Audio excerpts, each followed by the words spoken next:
जय हिंद साथियों। दोस्तों आपके अपने चैनल प्रभु यूपीपी में एक बार पुनः स्वागत है। दोस्तों पिछला वीडियो में हमने जो है हिंदी साहित्य के 3 कालों को हमने देखा था और उनमें जो प्रमुख रचनाएं थी और उनके रचनाकार उनको हमने कवर कर लिया था। वो 3 काल कौन कौन से थे? तो पहला था आपका आदिकाल, दूसरा था भक्ति काल और तीसरा आपका रीतिकाल था। और मैंने कहा था कि अगला वीडियो हमारा आधुनिक काल पर होगा और जिससे कि प्रश्न ज्यादा बनते हैं परीक्षा में, ठीक है। और ये जो काल है ये बाकी कालों की अपेक्षा जो है इसमें अधिक रचनाएं हुई हैं, इनमें रचनाकारों की संख्या भी अधिक है और परीक्षा की दृष्टि से ये काल बड़ा इंपॉर्टेंट हो जाता है। तो दोस्तों वीडियो के अंत तक बने रहें, क्योंकि देखिए एक चीज मैं बता दूं आपको, मैं यहाँ पे लेखक लिख दूं, यहाँ पे मैं रचना लिख दूं, आप याद तो कर लोगे, बड़ा ही आप जो है कि अच्छे से इसको याद कर लोगे। लेकिन हाँ, आसान तब होगा जब हम काल के हिसाब से रचनाकारों और रचना को याद करेंगे। तो हमने इसीलिए जो है जो आपके लिए कंटेंट तैयार किया है 2-3 किताबों की सहायता से और गूगल की सहायता से मैंने जो है ये रिसर्च आप कह सकते हो कि करके आपके लिए ये कंटेंट लेकर के आ रहा हूं। दोस्तों आज का हमारा टॉपिक क्या है? आधुनिक काल में जितनी भी रचनाएं हुई हैं और रचनाकार।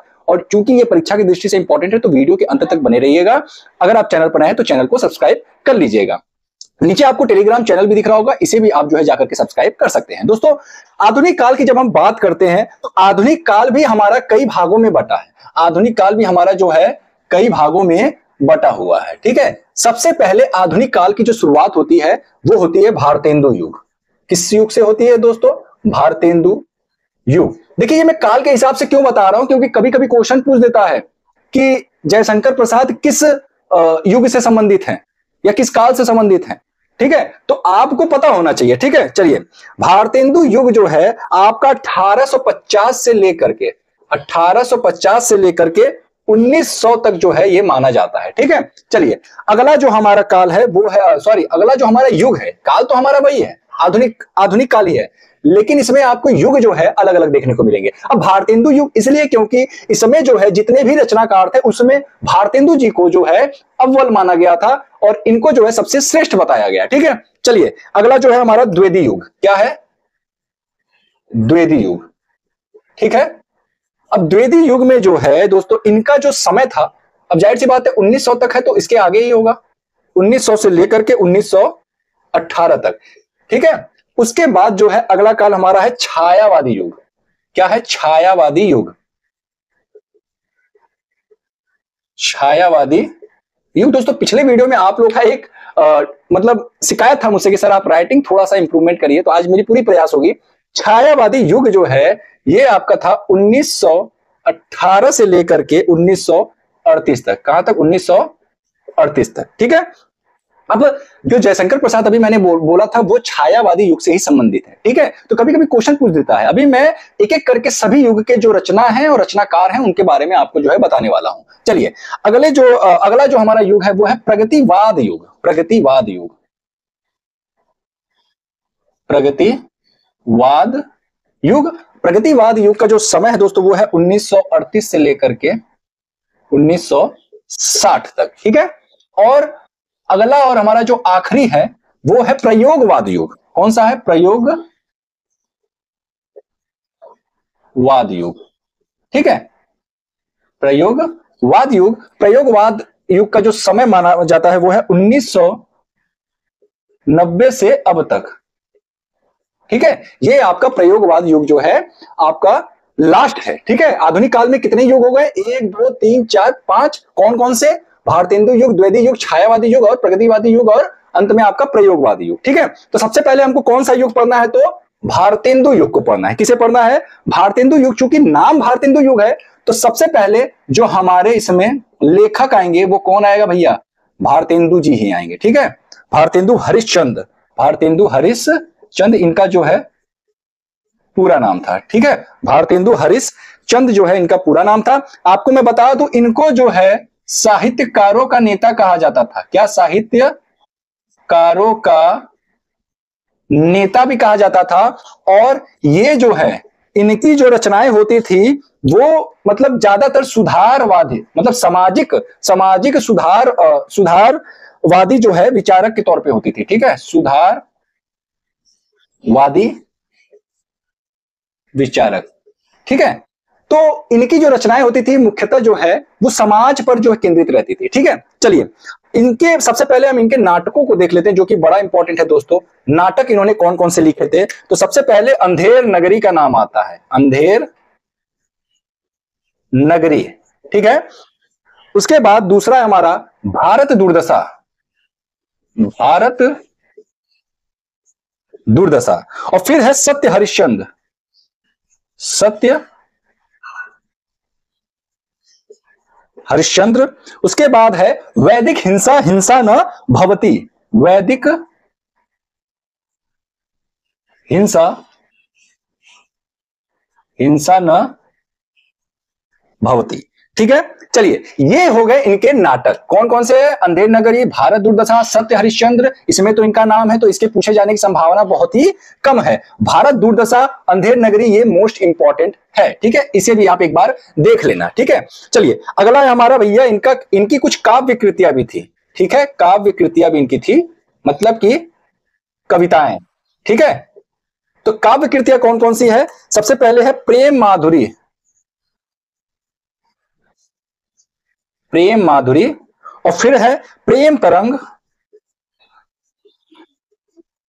फिर है प्रेम फुलवारी।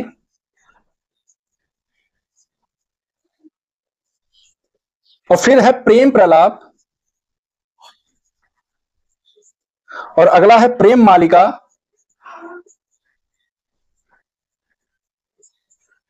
और फिर है राग संग्रह। और अगला और आखिरी है वो है कृष्ण चरित्र। ठीक है, तो कौन कौन से हो गए? प्रेम माधुरी। आप एक चीज कॉमन देख रहे होंगे, वो है प्रेम। इसमें भी प्रेम, इसमें भी प्रेम, इसमें भी प्रेम, इसमें भी प्रेम और इसमें भी प्रेम। अगला ये राग संग्रह और कृष्ण चरित्र, इसको याद कर लीजिए। जब भी काव्य कृतियां आपसे पूछ देगा तो ध्यान दीजिएगा, जहां पे आपको प्रेम दिखे, देख रहे हैं ना, तो एक बार आगे भी देख लेना भैया। कभी कभी कुछ चीजें कॉमन हो जाता है, किसी अन्य लेखक का भी रचना जो होता है वो प्रेम से स्टार्ट होता है। ठीक है, तो प्रेम माधुरी, प्रेम तरंग, प्रेम फुलवारी, प्रेम प्रलाप, प्रेम मालिका जो है, ये इनकी मुख्य रचनाएं थी, जो कि एग्जाम की दृष्टि से इंपॉर्टेंट है। राग संग्रह भी पूछा जा सकता है। वैसे भारत दुर्दशा, अंधेर नगरी, ये मोस्ट इंपॉर्टेंट है। अंधेर नगरी चूंकि कई बार पूछ चुका है, कई सारे एग्जाम में रिपीट हो चुके हैं, तो भारत दुर्दशा एक बार जो है अच्छे से आप लोग याद कर लीजिएगा। चलिए अब हम जो है आधुनिक काल के जो भारतेंदु युग है उसके अगले लेखक के बारे में देखते हैं, और कुछ अन्य भी इंपॉर्टेंट लेखक है उनकी रचनाओं को हम देखते हैं। अब दोस्तों भारतेंदु युग में आप देख रहे हैं कि एक तरफ मैंने लिखा है रचनाकार, एक तरफ है रचना। ठीक है, चलिए भारतेंदु जी को हमको डीप में थोड़ा सा देखना था, उनके लिए हमने जो है इसीलिए अलग से उसको जो है हमने बताया। अब हम देखते हैं भारतेंदु युग का। ठीक है, आधुनिक काल के भारतेंदु युग में जो अगले आपके रचनाकार है वो है प्रताप नारायण मिश्र। कौन है? प्रताप नारायण मिश्र। ठीक है, इनकी क्या क्या रचनाएं थी? सबसे पहले आता है प्रेम पुष्पांजलि। प्रेम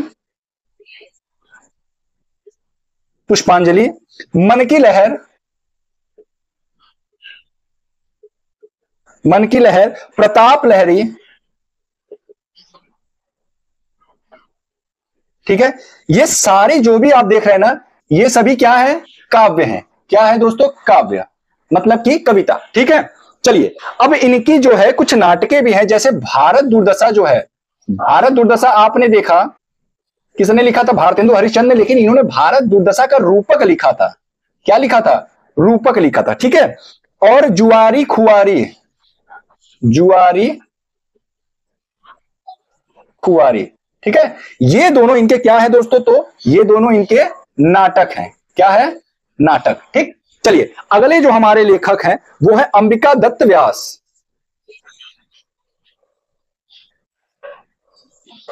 अंबिका दत्त व्यास। अंबिका दत्त व्यास दोस्तों ये एक ब्रजभाषी कवि थे। क्या थे? ब्रज भाषी कवि। ठीक है, ये क्या थे? तो ब्रजभाषी कवि थे। इन्होंने दो जो है काव्य कृतियां लिखा हुआ है। पहला है ललिता और दूसरा है गो संकट। गो संकट। ठीक है, ये इनकी क्या थी? तो काव्य कृतियां थी। ठीक, चलिए अगले जो हमारे रचनाकार है वो है राधा चरण गोस्वामी। राधा चरण गोस्वामी। इन्होंने लिखा है बाल विधवा, बाल विधवा, विधवा विपत्ति, विधवा विपत्ति और सर्वनाश। ठीक है, ये इनकी जो है मुख्य रूप से रचनाएं थी। चलिए अगले हैं कार्तिक प्रसाद खत्री। कौन है? कार्तिक देखिए दोस्तों, एक चीज मैं बता दूं, ये जितने भी आप देख रहे हैं रचनाकार, ये सभी जो है, जो भारतेंदु जी का एक मंडल था, एक रचनाकारों का मंडल था, जिसमें कि बहुत ही ज्ञानी ज्ञानी विद्वान विद्वान लोग थे, और उनके जो प्रमुख थे कौन थे? भारतेंदु जी थे, और ये सभी जो है उनके अंडर में काम करते थे। और कहां पे? तो भैया बनारस में। ठीक है, बनारस में ही रह करके ये लोग जो है रचना करते थे। कार्तिक प्रसाद खत्री, कौन है भैया? कार्तिक प्रसाद खत्री। इन्होंने लिखा है नंदकोश और प्रमिला, मधुमालिता,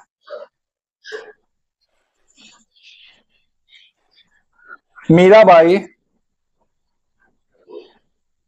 ठीक है, और शिवाजी अहल्याबाई। ध्यान दीजिएगा, यहां तक तो इनकी रचनाएं हैं। इसके बाद जो लिख रहा हूं वो जीवन चरित्र है। ठीक है, जीवन चरित्र है।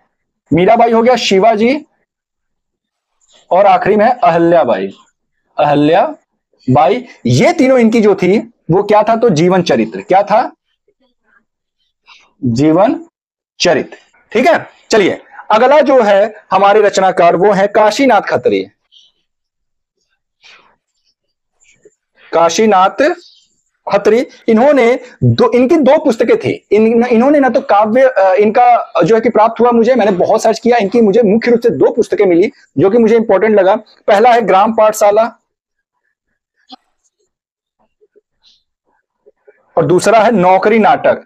और इसमें इंपॉर्टेंट कौन सा है? तो नौकरी नाटक वाला। ठीक है, ये इंपॉर्टेंट है। अभी मैं बता दूं कि प्रताप नारायण मिश्र, ये बहुत ही इंपॉर्टेंट है, इनका इंपॉर्टेंट है। ये विधवा, बाल विधवा और विधवा विपत्ति, ठीक है, सर्वनाश ही पूछ देता है। कार्तिक प्रसाद का इस समय मधुमालिता बहुत इंपॉर्टेंट है। ठीक है, प्रमिला भी देख लीजिएगा। काशीनाथ खत्री जी का ये नौकरी नाटक जो है ज्यादा इंपॉर्टेंट है। चलिए अगले हमारे बाल मुकुंद गुप्त। बाल मुकुंद गुप्त, बाल मुकुंद गुप्त जी ने लिखा है चिट्टे और खत। चिट्टे और खत, और दूसरा है इनका शिव शंभु, शिव शंभु के चिट्टे। इसी के साथ हमारा जो भारतेंदु युग है ये जो है समाप्त होता है। क्या होता है? समाप्त होता है। अब अगला हमारा क्या है? तो दोस्तों आप कहेंगे सर अगला है हमारा द्विवेदी युग। क्या है? द्विवेदी युग। चलिए अब उसको देखते हैं। ठीक है, अगला है हमारा द्विवेदी युग। द्विवेदी युग में जो पहले आपके रचनाकार हैं, चूंकि नाम ही आप देख रहे हैं द्विवेदी, तो हमारे जो पहले जो हमारे इसमें रचनाकार होंगे कौन से होंगे? महावीर प्रसाद द्विवेदी। क्या होंगे? महावीर प्रसाद द्विवेदी।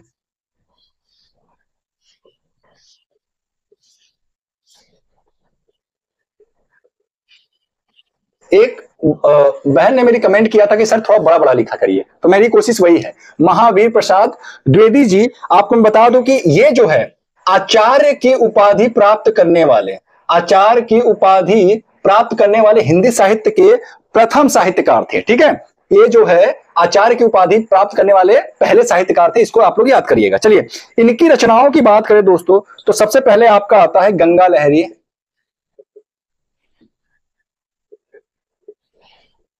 ऋतु तरंगिनी, ठीक, और फिर है रघुवंश, और फिर अगला है कविता कलाप, कविता कलाप, और अगले दो है विनय विनोद और बेड़ी संहार। विनय विनोद और बेड़ी संहार, बेड़ी संहार। ठीक है, चलिए अगले जो है हमारे रचनाकार वो है श्रीधर पाठक। श्रीधर पाठक जी की जो रचनाएं हैं वो है भारत गीत, और अगला है गोपिका गीत,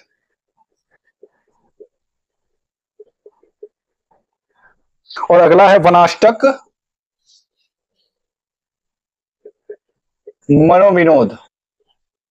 कंफ्यूज मत होइएगा, इन्होंने लिखा है मनोविनोद और महावीर प्रसाद जी ने लिखा है विनय विनोद। ठीक है, चलिए अगले जो हमारे रचनाकार है वो है अयोध्या सिंह, अयोध्या सिंह उपाध्याय, जिन्हें कि हम क्या कहते थे? हरिऔध। ठीक है। चलिए, इनकी रचनाएं बड़ा ही जो है कि महत्वपूर्ण है। सबसे पहले इनके जो उपन्यास थे, इन्होंने लिखा है, उपन्यास की बात करूं तो प्रिय प्रवास, ठीक, और फिर एक बूंद, और अगला है प्रेम कांता। ये इनकी क्या है भैया, ये तीनों जो है इनकी उपन्यास है। क्या है, उपन्यास। ठीक, अगली जो रचनाएं हैं, इन्होंने बुक भी लिखा है, हिंदी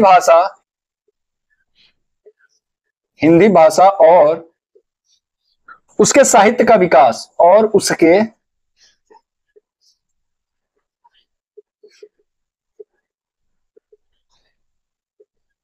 ये इनकी क्या है तो भैया बुक हो गई। ठीक है, किताब। अब नाटक भी इन्होंने लिखा है भैया। नाटक क्या क्या लिखा है इन्होंने, अब बात करें अगर नाटक की, तो इनकी नाटकें हैं रुक्मणी परिचय,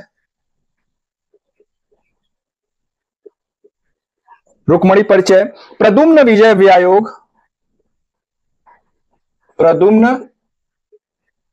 विजय व्यायोग। ठीक है, ये इनकी क्या है भैया, ये इनके जो है नाटक हो गए। ठीक है, दो। चलिए, अगले जो हमारे रचनाकार है मैथिली शरण गुप्त, मैथिली शरण गुप्त। मैथिली शरण गुप्त की जो सबसे इंपॉर्टेंट जो रचना है वो है साकेत। ये कई बार पूछा गया, इसको याद कर लीजिएगा अच्छे से। इसके बाद जो है जय भारत, और फिर है विष्णु प्रिया। ठीक, अगला है यशोधरा, यशोधरा है, ये ध है। ठीक है, रत्नावली, और अगला है आपका पंचवटी।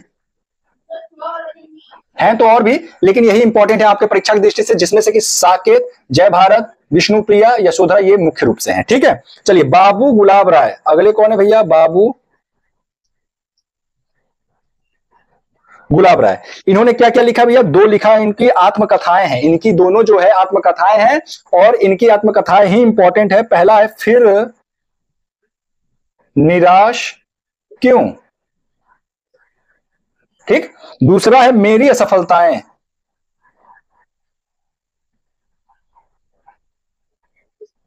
ठीक है, ये दोनों ही इनकी क्या है, आत्म कथा।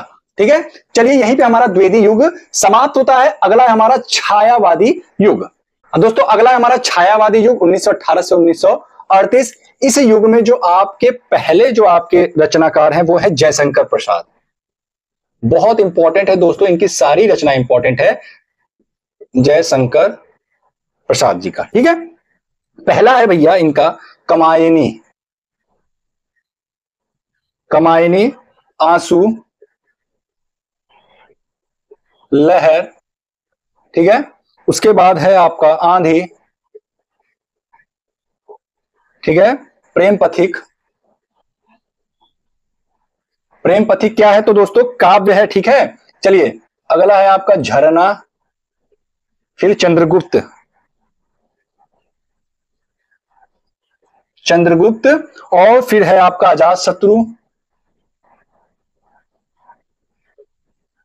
41,520 में यही पूछा था दोस्तों, और फिर है आपका आकाशदीप। ठीक है, चलिए, इसके अलावा आपको बता दूं, एक और लिख लीजिएगा, स्कंदगुप्त। यानी ये जो गुप्त गुप्त वाले हैं ना, ठीक है, अजात शत्रु को छोड़ दीजिए, तो ये गुप्त वाले चंद्रगुप्त और स्कंदगुप्त, ये किसके हैं, जयशंकर प्रसाद के। ठीक है, चलिए, अगले हमारे सूर्यकांत त्रिपाठी निराला, सूर्यकांत त्रिपाठी इनका नाम था, जिसे कि हम क्या कहते थे भैया, इनको शॉर्टकट में, इनको हम निराला कह के पुकारते थे। ठीक है, इनकी जो इंपॉर्टेंट है वो है सबसे पहले अनामिका, ये बड़ा इंपॉर्टेंट है। उसके बाद परिमल, उसके बाद आपका है गीतिका, और फिर अगला है आराधना।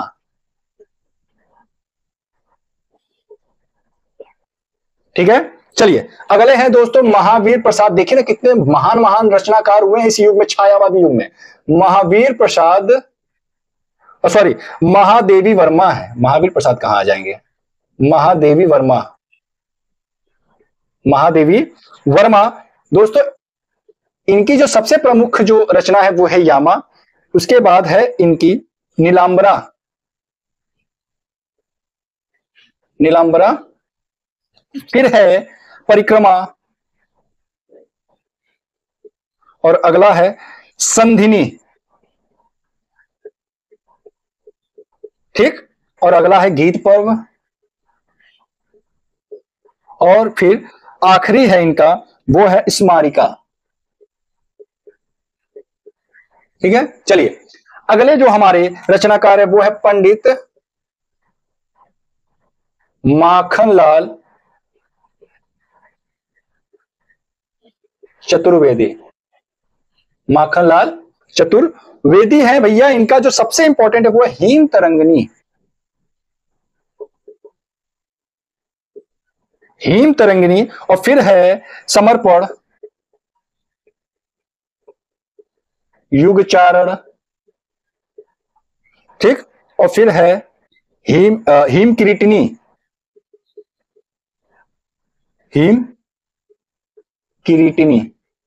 ठीक है, ये जो है इनकी प्रमुख रचनाएं हैं, जिसमें कि हीम तरंगिणी और समर्पण और युगचारण, यही जो है मुख्य रूप से महादेवी वर्मा का ये यामा वाला बड़ा जो है कि इंपॉर्टेंट है आपके लिए। जयशंकर प्रसाद की सभी इंपॉर्टेंट है। ठीक है, चलिए अगले हमारे है भगवती चरण वर्मा। कौन है भैया? भगवती चरण वर्मा जी। दोस्तों ये एक बहुत ही महान रचनाकार हुए हैं। आपको इनके बारे में थोड़ा सा बता दें कि इनको जो है, इनको पद्म पुरस्कार भी दिया जा चुका है भारत सरकार की ओर से।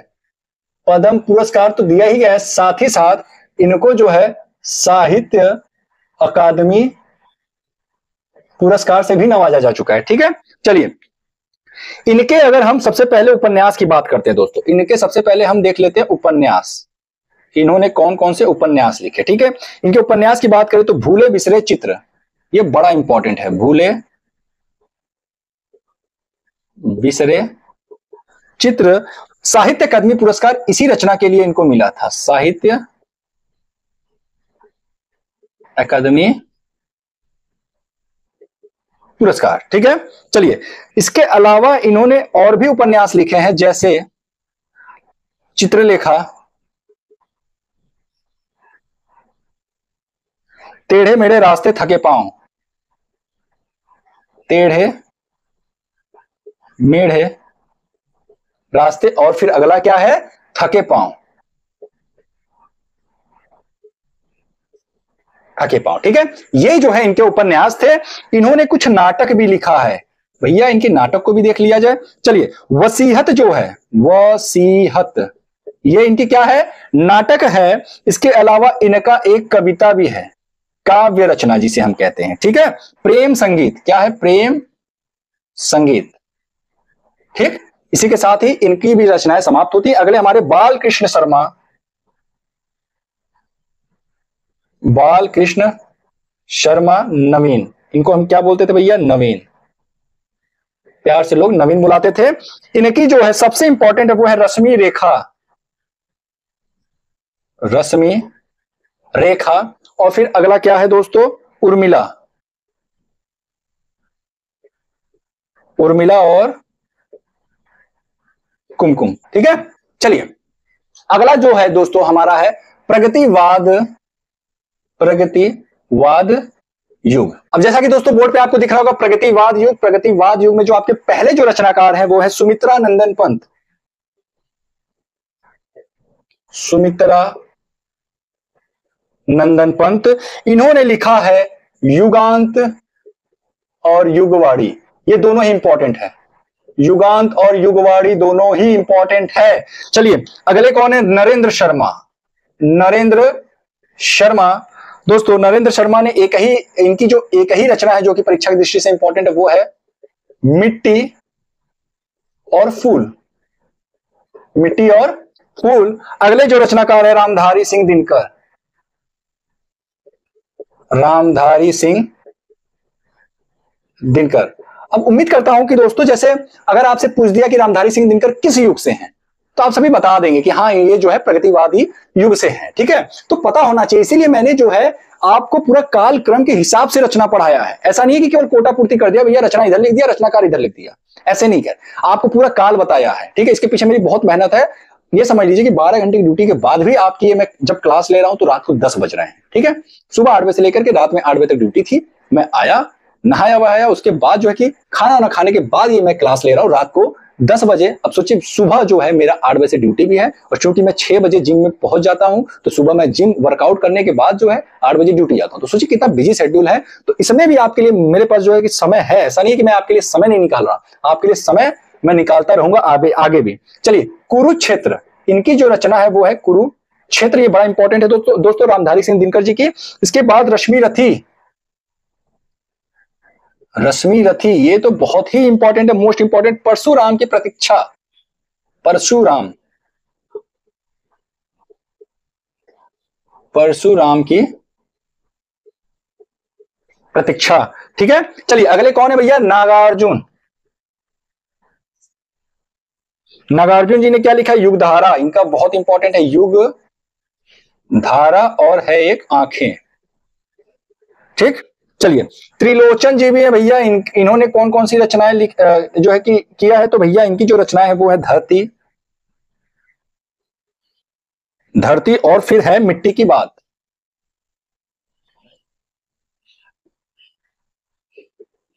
ठीक, माखन लाल चतुर्वेदी, माखन लाल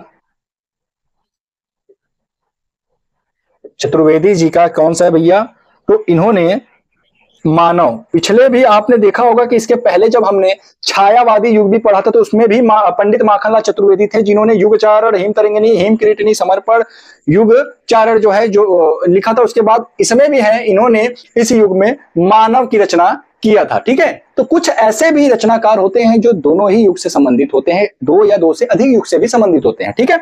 चलिए अगला और हमारा आखिरी जो युग होगा वो है प्रयोगवादी युग। अब दोस्तों जैसा कि आपको बोर्ड पे दिख रहा होगा प्रयोगवादी युग, प्रयोगवादी युग में आप देख रहे हैं एक साइड लिखा है रचनाकार, एक साइड लिखा है रचना। जो इसमें पहले आपके रचनाकार थे वो थे सच्चिदानंद, सच्चिदानंद, हीरानंद, वात्स्यायन, अज्ञेय। सोचिए अपने आप में ये पूरे मोहल्ले का नाम है। इन्होंने जो लिखा था कितनी नावों में कितनी बार, ये बड़ा इनका जो है फेमस रचना था, कितनी नावों में कितनी बार, और दूसरा जो है आंगन के पार, आंगन के पार, और तीसरा क्या है, चिंता। ये तीन इनकी प्रमुख रचनाएं हैं। कितनी नावों में कितनी बार जो है ये ज्यादा इंपॉर्टेंट है, और दूसरे नंबर पे आंगन के पार। चिंता उतना इंपॉर्टेंट नहीं है, लेकिन चूंकि हमको याद कर लेना है, एक से कुछ होने वाला नहीं है, एक और याद कर लेंगे। तो चलिए अगले हैं हमारे धर्मवीर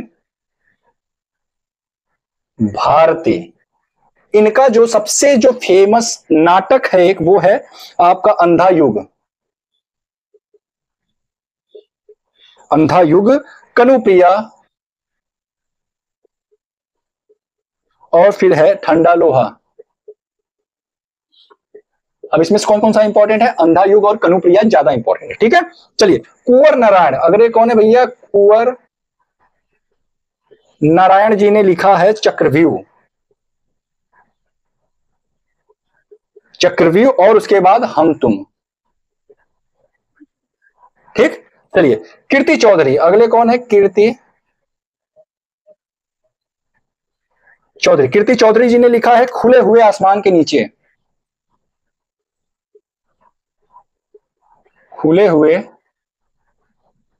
आसमान के नीचे, ठीक है। अगले हैं सर्वेश्वर दयाल सक्सेना, ठीक है। इन्होंने लिखा है खूंटियों पर टंगे लोग, खूंटियों पर टंगे लोग, बांस के पुल, और फिर अगला है बांध का पुल, ठीक। चलिए अगले हैं हमारे सेकेंड लास्ट केदारनाथ सिंह, केदारनाथ सिंह जी ने लिखा है अभी बिल्कुल अभी, अभी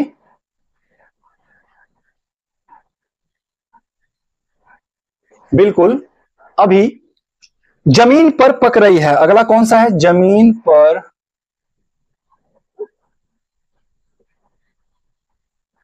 पक रही है। ठीक है, अगला है हमारा मदन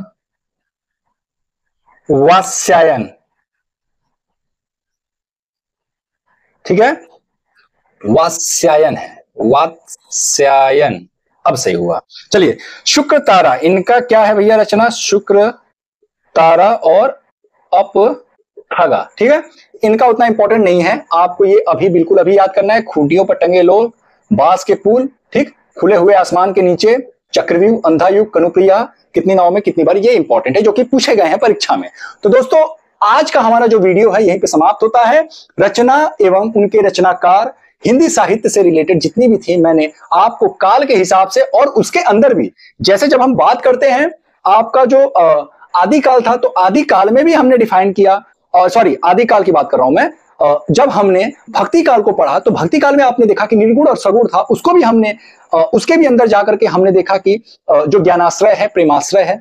उसके बाद कृष्ण शाखा अलग था, है ना। और उसके बाद जो है आपका राम जी से रिलेटेड जितनी भी शाखा, जितनी भी रचनाएं थी, उनसे मैंने अलग रचनाकारों को देखा। तो इस तरीके से जो है हमने हिंदी साहित्य की प्रमुख रचनाएं एवं उनके रचनाकारों को बहुत ही अच्छे से पढ़ा है, डिटेल में पढ़ा है। अगर आपसे काल भी पूछ देगा तो आप क्वेश्चन गलत करके नहीं आएंगे, मुझे पूरी उम्मीद है। दोस्तों, आपको ये क्लास कैसी लगी, आपको ये वीडियो कैसी लगी, हमें नीचे कमेंट बॉक्स में लिखकर जरूर बताएं। दोस्तों, फिर मिलते हैं किसी अन्य इंपॉर्टेंट वीडियो के साथ। तब तक के लिए जय हिंद, जय भारत।